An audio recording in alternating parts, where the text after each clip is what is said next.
ഞാൻ ട്രേഡ് ചെയ്യാൻ പോകുന്ന അക്കൗണ്ടാണിത് കേട്ടോ. ഇത് ഞാൻ 6 മാസം മുമ്പ് ട്രേഡിംഗ് നിർത്തിയ അക്കൗണ്ടാണ് ഇത്.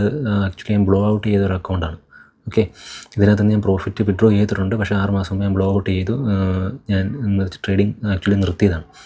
പിന്നീട് എൻ്റെ ഒരു ഫ്രണ്ട് എന്നോട് ഫിലിപ്പിൻ്റെ ഫ്രണ്ട് പറഞ്ഞു, നീ എന്തിനാണ് ട്രേഡിംഗ് നിർത്തിയേ, നീ പ്രോഫിറ്റബിൾ അല്ലായിരുന്നു. അപ്പോൾ ഞാൻ പറഞ്ഞു, എനിക്ക് ഇങ്ങനത്തെ പ്രശ്നങ്ങളൊക്കെ ഉണ്ട്, കുറേ പ്രശ്നങ്ങളൊക്കെ ഉണ്ട്, അതുകൊണ്ടാണ് ഞാൻ ട്രേഡിംഗ് നിർത്തിയത്. ട്രേഡിംഗ് എനിക്ക് സ്ട്രെസ്ഫുള്ളാണ്, ഭയങ്കര സ്ട്രെസ്ഫുള്ളാണ്. അതുകൊണ്ട് ഞാൻ ട്രേഡിംഗ് നിർത്തി. ഇനി ട്രേഡിംഗ് ചെയ്ത് കഴിഞ്ഞാൽ എനിക്ക് മാനസിക പ്രശ്നം ഉണ്ടാകും, അതുകൊണ്ടാണ് ഞാൻ ട്രേഡ് ചെയ്യാത്തതെന്ന് പറഞ്ഞു. അപ്പോൾ പുള്ളി പറഞ്ഞു, നീ പൈസ ഉണ്ടാക്കാൻ വേണ്ടി ട്രേഡ് ചെയ്യേണ്ട, പക്ഷേ നിനക്കുള്ള നോളജ് നിനക്ക് ആർക്കെങ്കിലുമൊക്കെ വെറുതെ പറഞ്ഞു കൊടുത്തുകൂടെ എന്ന് ചോദിച്ചു.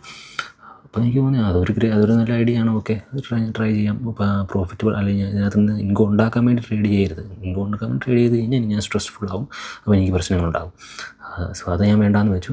ഈ അക്കൗണ്ട് ഞാൻ റീചാർജ് ഒരു $100 ഞാൻ ഇതിനകത്ത് നിന്ന്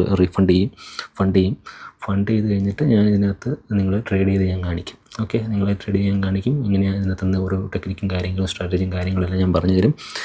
ഇതുവരെ നിങ്ങൾ അറിഞ്ഞു വെച്ചിരിക്കുന്ന ടെക്നോളജിയോ അല്ലെങ്കിൽ എന്താ പറയുന്ന സ്ട്രാറ്റജിയോ ഒന്നും അല്ല ആക്ച്വൽ ട്രേഡിങ്ങിന് ഇതിനകത്ത് നമ്മൾ യൂസ് ചെയ്യാൻ പോകുന്നത്.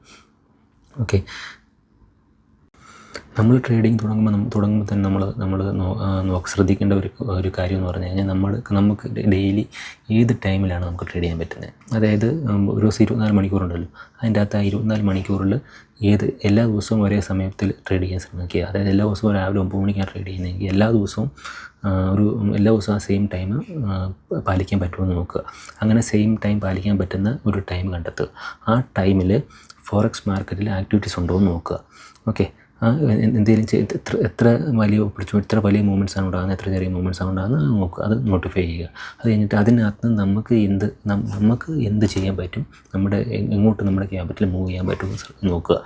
ഓക്കെ, ഇതാണ് ഇതിൻ്റെ നമ്മൾ ട്രേഡിംഗ് തുടങ്ങുന്നതിന് മുമ്പ് നമ്മൾ ശ്രദ്ധിക്കേണ്ട ആവശ്യം.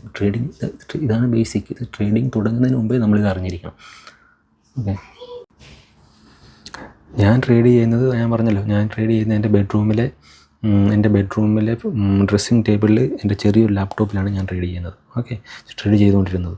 അത് നിങ്ങളെ കാണിച്ചു തരാൻ പോകുന്നതും ഈ സെയിം പ്ലേസിലിരുന്ന് തന്നെയാണ് ട്രേഡ് ചെയ്യാൻ പോകുന്നത്. ഓക്കെ, താല്പര്യമുള്ളവർ മാത്രം ഈ എൻ്റെ ചാനൽ ഫോളോ ചെയ്താൽ മതി. ആരെയും ഞാൻ നിർബന്ധിക്കത്തില്ല. ഓക്കെ, അതിനകത്ത് ആരുടെ കയ്യിൽ ഞാൻ പൈസയും കാര്യങ്ങളൊന്നും മേടിച്ചിട്ടല്ല ചെയ്യുന്നത്. ഫ്രീ ആയിട്ട് നോളജാണ് തരാൻ പോകുന്നത്. ഇങ്ങനത്തെ ഒരു നോളജ് നിങ്ങൾക്ക് ഒരിടത്തും കിട്ടാൻ പോകുന്നില്ല. നിങ്ങൾ ഇതുവരെ യൂട്യൂബിൽ കണ്ടിരിക്കുന്ന ഗാർബേജ് അല്ല ഞാനിവിടെ റീഗർജിറ്റേറ്റ് ചെയ്യാൻ പോകുന്നത്. ഇറ്റ്സ് എ പ്യുവർ ഡയമണ്ട്സ് ആയിരിക്കും. ഓക്കെ, സോ ഫോറക്സ് ട്രേഡിങ് ചെയ്യണമെന്ന് ആഗ്രഹിക്കുമ്പോൾ തന്നെ നമ്മൾ ഫിക്സ് ചെയ്യേണ്ട ഒരു 3-4 കാര്യങ്ങൾ ഞാൻ പറഞ്ഞുതരാം. Time of the day. എല്ലാ ദിവസവും ആ പർട്ടിക്കുലർ ടൈമിൽ നിങ്ങൾക്ക് ഫോറക്സ് ട്രേഡിങ് ചെയ്യാൻ പറ്റുമോ, സ്ട്രെസ്ഫുൾ ഇല്ലാതെ, എങ്ങോട്ടെങ്കിലും ഓടി തിരക്കി പോകേണ്ട ഒരു സിറ്റുവേഷൻ ഇല്ലാതെ.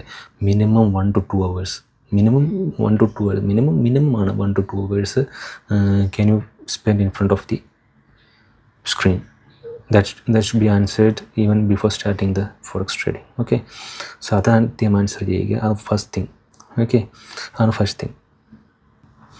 പിന്നെ ഒരു കാര്യം എന്ന് പറഞ്ഞു കഴിഞ്ഞാൽ ഞാൻ ചെയ്ത തെറ്റ് നിങ്ങൾ ആവർത്തിക്കാതിരിക്കുക. അതിനു വേണ്ടിയാണ് ഞാനത് പറഞ്ഞു തരുന്നത്.